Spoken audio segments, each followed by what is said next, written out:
हर हर महादेव। आपण समस्त को शुभ सकाळ ता सहित मो गृहिणी परिवार को अनेक अनेक स्वागत। तो एबे आमे ग्रुप जति की हेइजु 4-5 जण समस्त मिसिकी बाहरीचु कन्याकुमारी रे सूर्य उदय देखिबा पाई। गतकाली सूर्य अस्त आम देखिपारि नथिलु कहीं वर्षा उठेइथिला आ वर्षा टिके भी अल्प हेइ जाइथिला। तो पाग जेहेतु खराब थिला आ सूर्य अस्त बिल्कुल देखि हेलानी।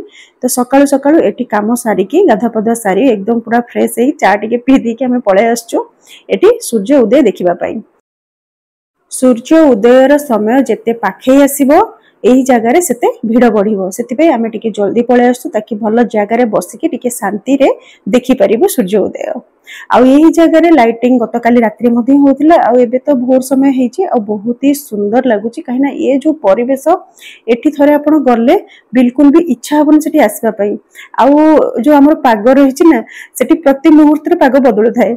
एने खरा हेइतबो एने छाई हेइजबो एने मेघ उठेइतबो आ वर्षा भी हबनी। तो एमती पाग रहिते बहुत बढ़िया जगह सेठी तो हमको बिल्कुल भी इच्छा हो नथला माने जोठी हम बसिथिलु बिल्कुल इच्छा हो नथला आसीबा पई लागुतला एठी आउ किछि समय बितेइ दबो बुलिकी। तो सेठी जाई कि हमें बसिथिलु आ सूर्य महाप्रभु को अपेक्षा करथिलु जे से केते बेले उइबे आ आमे से दृश्य देखिबो। आउ हाँ सामने जो लाइटिंग होची ना आमे भाबिलु बोधे सेठी जो लाइटिंग होची सेठी लाइट शो भी हुए राति रे। तो आमे सेटा सुनी करी जाइथिलु जे हाँ लाइट शो होबा आमे सेटा देखियो बोली कि किंतु सेठी जे पाखरे पचला बेलकू सेठी जदी किछि माने सेठीकार किछि स्पेशल ओकेजन ही हेले सेठी लाइट शो हुए नॉर्मल डेज रे हुए नहीं। तो बस आमे संध्या समय रे सी बीच वगैरह टिके बुलाबुली करथिलु जहा मो पूर्व वीडियो रे शेयर करथिली। तो राति रे तो आमे सेठी स्टे करथिलु मॉर्निंग रे आमे सेठू बाहरीथिलु। सनराइज आमर हेला नहीं सूर्य अस्त काली देखि पारलुनी कि आज सूर्य उदय। तो एबे पुणी फेरुछु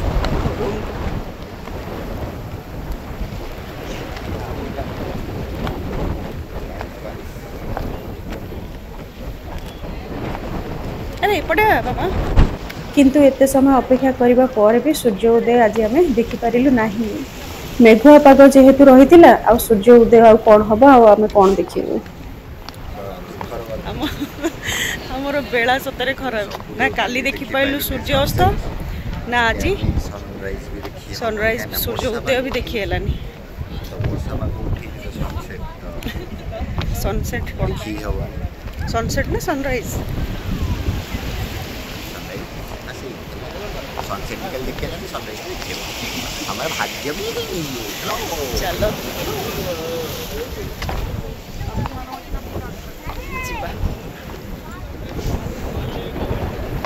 आमर ये सब कम सरीगला। तो कन्याकुमारी रे तो किसी देखी है तो ये आम रूम रू चेकआउट करूँ। आम ए मदुराई रे पहुँची सारीचु आमर बस ये रही आम चलिकी जाऊँ ऑटो करके मंदिर जीव। कांची तु कामाक्षी मदुराई मीनाक्षी दक्षिणे कन्याकुमारी मम शक्ति रूपेण भगवती नमो नमः नमो नमः। तमिलनाडु रे स्थित मदुराई रे रही विश्व प्रसिद्ध मीनाक्षी मंदिर। यही ऐतिहासिक मंदिर को दुनियार सप्तम अजूबा कहुए। जमिति हिंदी में आमे कहिथांती ना 8वां अजूबा 7वां अजूबा। तो से 8वां अजूबा भितर सप्तम स्थान दिया जाइछि एही प्रसिद्ध मंदिर को। यही प्रसिद्ध मंदिर वास्तुकला चित्रकला आश्चर्यजनक। यही मंदिर 12 महला गोपुरम रही। आपण जो गेट देखुचंदी माने ये होची प्रवेश द्वार। तो एमती प्रवेश द्वार एटी 5टी रही 5टी प्रवेश द्वार रही सब दिगरे। आउ यही मुख्य प्रवेश द्वार को गोपुरम कह जाए। साउथ रो जेतिकी सारा मंदिर रही जहाँ सब प्रसिद्ध मंदिर तो तांकर जो मुख्य द्वार रही है जो प्रवेश द्वार से सब को गोपुरम कह जाए। यही मंदिर रे मुख्य देवी रूप में माँ पार्वती मीनाक्षी अम्मा अवतार पूजा पाउछन्ती। किंवदंती कुहे प्रभु महादेव सुंदरेश्वर रूप ने मीनाक्षी माता को विवाह करबा पई आसीथिले। ଆଉ ଏଇ ଜାଗାରେ ତାଙ୍କର ବିବାହ ମଧ୍ୟ ହେଇଥିଲା। ଏହି ପ୍ରାଚୀନ ମନ୍ଦିରର ନିର୍ମାଣ 7ମ ଶତାବ୍ଦୀରେ ହେଇଥିଲା। ମନ୍ଦିରର ଗର୍ଭଗୃହରେ ମା ମୀନାକ୍ଷୀଙ୍କର ଦର୍ଶନ ପୂର୍ବରୁ ପ୍ରଭୁ ସଦାଶିବଙ୍କର ନଟରାଜ ମୂର୍ତ୍ତି ରହିଛି, ଯାହାର ଦର୍ଶନ ଆପଣ ପ୍ରଥମେ କରିବେ। ମନ୍ଦିରର ଚାରି କଡ଼ ହଉ କିମ୍ବା ମନ୍ଦିର ଭିତରେ ହଉ, ଚାରିଆଡେ ନିମ୍ବ ଗଛ ହିଁ ଲାଗିଛି। ମାଙ୍କୁ ନିମ୍ବ ପତ୍ରରେ ପୂଜା କରାଯାଇଥାଏ। ଆପଣ ଦେଖିଥିବେ ସାଉଥର ମୁଭି ମାନଙ୍କରେ ମାତାଙ୍କୁ ସେଥିରେ ନିମ୍ବ ପତ୍ରର ହାର କରାଯାଇଥାଏ। ନିମ୍ବ ପତ୍ରର ମାନେ ମାଙ୍କୁ ନିମ୍ବ ପତ୍ରରେ ହିଁ ପୂଜା କରାଯାଇଥାଏ। ତ ବହୁତ ହି ପବିତ୍ର ମାନିଥାନ୍ତି ସେପଟେ ନିମ୍ବ ଗଛକୁ। ଆଉ ଏବେ ଆପଣ ଯୋଉ ଜାଗା ସ୍କ୍ରିନରେ ଦେଖୁଛନ୍ତି, ଏଉଠୁ ହିଁ ଆପଣ କ୍ୟୁ କରିକି ମନ୍ଦିର ଭିତରକୁ ପ୍ରବେଶ କରିବେ। ସାମ୍ନାରେ ରହିଛି ଗୋଟିଏ ଜୋତା ଚପଲ ରଖିବା ଷ୍ଟାଣ୍ଡ, ତା ସହିତ ଯାହା ଆପଣ ମୋବାଇଲ ନେଇଥିବେ କିମ୍ବା କ୍ୟାରି ବ୍ୟାଗ ନେଇଥିବେ ସେ ସବୁକୁ ଆପଣ ସେ ଲକରରେ ରଖିକି ଯିବେ, ସବମିଟ କରିବାକୁ ପଡିବ। ଆଉ ସେଠି ନା ଫେସ୍ ଲକ୍ ରହିଛି, ମାନେ ଆପଣ ଯେତେବେଳେ ମୋବାଇଲ ରଖିବେ ତ ଆପଣଙ୍କର ଗୋଟେ ଫଟୋ ଉଠିବ, ଆଉ ସେଇ ଫଟୋ ଆପଣଙ୍କୁ ଦେଇଥିବେ, ମାନେ ଗୋଟେ ଚିଟ୍ ଦେଇଥିବେ, ଯେମିତି ଗୋଟେ ଥାଏ ନା ଜେରକ୍ସ କପି, ତ ସେଇ ଟାଇପର ଦେଇଥିବେ। ତ ସେଇ ଯାହାଙ୍କର ଫଟୋ ଉଠିଥିବ ସେଇ ଲୋକ ହିଁ ଯାଇକି ସେ ଫଟୋ ଦେଖେଇକି ସେଠୁ ମୋବାଇଲ ଆଣିପାରିବ, ଅନ୍ୟ କେହି ଆଣିପାରିବେ ନାହିଁ। କନ୍ୟାକୁମାରୀ ଠାରୁ ମଦୁରାଇର ଡିଷ୍ଟାନ୍ସ ରହୁଛି 245 କିଲୋମିଟର, ଯାହା ଆମକୁ 4 ଘଣ୍ଟା କିମ୍ବା 4.5 ଘଣ୍ଟା ପାଖାପାଖି ପଡ଼ିଲା। କାହିଁକି ନା ଆମେ ବାହାରିବା ସମୟ ଟିକେ ଲେଟ୍ ହେଇଯାଇଥିଲା, ମାନେ 8ଟା 8:30 ପାଖାପାଖି ହେଇଯାଇଥିଲା କନ୍ୟାକୁମାରୀଠୁ ବାହାରିବା ସମୟ। ପୁଣି ଆମେ ବ୍ରେକଫାଷ୍ଟ କରିନଥିଲୁ, ସମସ୍ତେ ବ୍ରେକଫାଷ୍ଟ କରି ଲଗେଜ ବଗେରା ସବୁ ରଖାରଖି କରି ବାହାରିଲା ବେଳକୁ 8:30 ମାନେ 9ଟା ପାଖାପାଖି ହେଇଯାଇଥିଲା। ତ ଆମେ ଯେତେବେଳେ ଆସି ମଦୁରାଇରେ ପହଞ୍ଚିଲୁ ସେତେବେଳକୁ ମାଙ୍କର ପହଡ଼ ପଡ଼ିଯାଇଥିଲା, ମାନେ ମନ୍ଦିର ବନ୍ଦ ଥିଲା।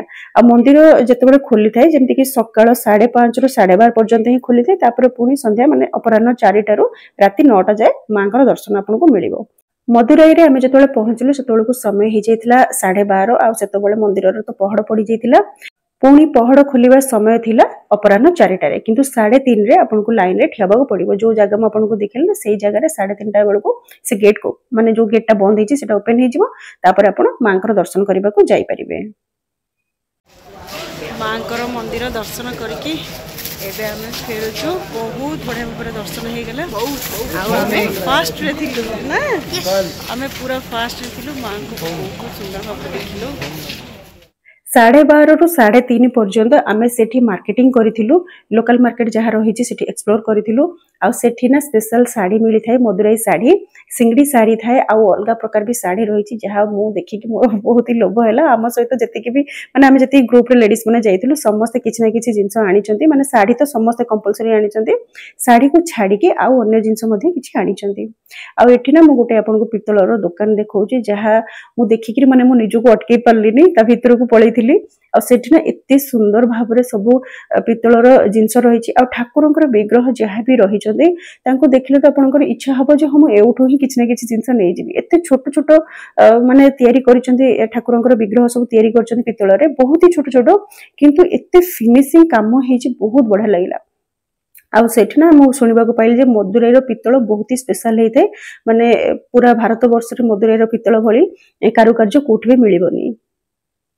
ଆଉ ଏତେ ପ୍ରସିଦ୍ଧ ଜାଗାକୁ ଯାଇଥିବା କିମ୍ବା ସେଠି ଯଦି ଶୁଣିବାକୁ ପାଇବା ଯେ ଏଠି ଭଲ ପିତ୍ତଳ ମିଳିଥାଏ, ତ ନିହାତି ରୂପରେ କିଛି ନା କିଛି ଆଣିବାକୁ ଇଚ୍ଛା ହବ। ତ ମୁଁ ମଧ୍ୟ କିଛି ଜିନିଷ ଆଣିଛି, ତ ମୁଁ ଆପଣମାନଙ୍କ ସହିତ ପଛରେ ସେୟାର କରିବି। ଏହି ମନ୍ଦିରର ମୁଖ୍ୟ ଦେବୀ ମା ମୀନାକ୍ଷୀଙ୍କର ଯେତେବେଳେ ମନ୍ଦିରର ଗର୍ଭଗୃହରେ ଆପଣ ଦର୍ଶନ କରିବେ, ଦୀପର ଆଲୋକରେ ହିଁ ମାଙ୍କୁ ଆପଣ ଦର୍ଶନ କରିବେ। ମାଙ୍କର ଦର୍ଶନ କରିସାରିବା ପରେ ମନ୍ଦିର ପ୍ରାଙ୍ଗଣରେ ମହାପ୍ରଭୁ ସଦାଶିବଙ୍କର ସୁନ୍ଦର ଶିବଲିଙ୍ଗଟିଏ ରହିଛନ୍ତି, ତାଙ୍କର ଦର୍ଶନ କରିବେ। ତା ସହିତ ଗଣେଶ ଭଗବାନଙ୍କର ମନ୍ଦିର ରହିଛି, ତାଙ୍କର ଦର୍ଶନ କରିବେ, ଏବଂ ସୁନାର ଲମ୍ବା ଖୁମ୍ବଟିଏ ମଧ୍ୟ ରହିଛି, ସ୍ତମ୍ଭ। ତାଙ୍କର ଦର୍ଶନ କରିସାରିବା ପରେ ମନ୍ଦିର ଭିତରେ ରହିଛି ଗୋଟିଏ ବଡ଼ ପୋଖରୀ, ଯାହାକୁ ସୁବର୍ଣ୍ଣ ପୁଷ୍କରିଣୀ କୁହାଯାଇଥାଏ। 900ରୁ ଅଧିକ ଭବ୍ୟ ସ୍ତମ୍ଭ ରହିଛି, ଯାହାର କଳାକୃତି ଅତି ମନମୁଗ୍ଧକର। ପ୍ରତିବର୍ଷ ଚୈତ୍ର ମାସରେ ଶିବ ପାର୍ବତୀଙ୍କର ବିବାହ ଉତ୍ସବ ପାଳନ କରାଯାଇଥାଏ, ଯାହା ସେଠିକାର ସବୁଠାରୁ ବଡ଼ ପର୍ବ। ତ ଦର୍ଶନ ସାରିକି ଏବେ ଆମେ ଫେରୁଛୁ। ଅଟୋକୁ ଫୋନ୍ କରିବୁ, ଆଉ ଅଟୋରେ ଯିବୁ ବସ୍ ଷ୍ଟପେଜ। ମାଙ୍କର ଦର୍ଶନ ସାରିକି ଆମେ ଆମର ବସ୍ ଷ୍ଟପେଜକୁ ଫେରିଲୁ, ଯୋଉଠି ଆମର ବସ୍ ରହିଥିଲା, ବସ୍ ଷ୍ଟାଣ୍ଡ। ସେଠୁ ଆସିବା ପରେ ମୁଁ ଦେଖିବାକୁ ପାଇଲି ସାମ୍ନାରେ ଏତେ ସୁନ୍ଦର ଗୋଟେ ହାଟ ବସିଛି, ତ ମୁଁ ପଳେଇଲି ଦେଖିବା ପାଇଁ। ଆଉ ପାଖକୁ ଯାଇକି ଦେଖିଲା ବେଳକୁ ମାନେ ପନିପରିବା ଏତେ ଫ୍ରେଶ ଥିଲା, ଲାଗୁଥିଲା ଯେମିତି କି ଏଇଠି ମାନେ କଞ୍ଚା ଖାଇଯିବେ ସମସ୍ତେ, ଏତେ ସୁନ୍ଦର ପନିପରିବା ଥିଲା। ମଦୁରାଇରେ ବହୁତ ସାରା ଜିନିଷ ମନଲୋଭା, କିନ୍ତୁ ବଜାରରେ ମିଳୁଥିବା ଏ ତଟକା ପନିପରିବା ସବୁଠୁ ଅଧିକ ମନଛୁଆଁ ଥିଲା। इच्छा होउथिला घर जदि एठी पाखरे थांता ताहले मु सबुथरो किछि ना किछि नेकरी घर को पड़ै थांदी। तो तापरे आमे आउ गोटे मंदिर जाइथिलु राति रे कार्तिकेयंकर मंदिर तापरे आमे फेरिथिलु हमर शेष डेस्टिनेशन को। आमर शेष डेस्टिनेशन कोठी थिला कोन सब आमे देखिलु कोन एक्सपीरियंस करलु आ हमको आशीर्वाद स्वरूप कोन मिलला म अपन मानन सहित नेक्स्ट वीडियो रे शेयर करबी। त आज पई रहउची पुणी देखाबो आ गोटे नुवा वीडियो रे नुवा जगह रे। रहिली हर हर महादेव।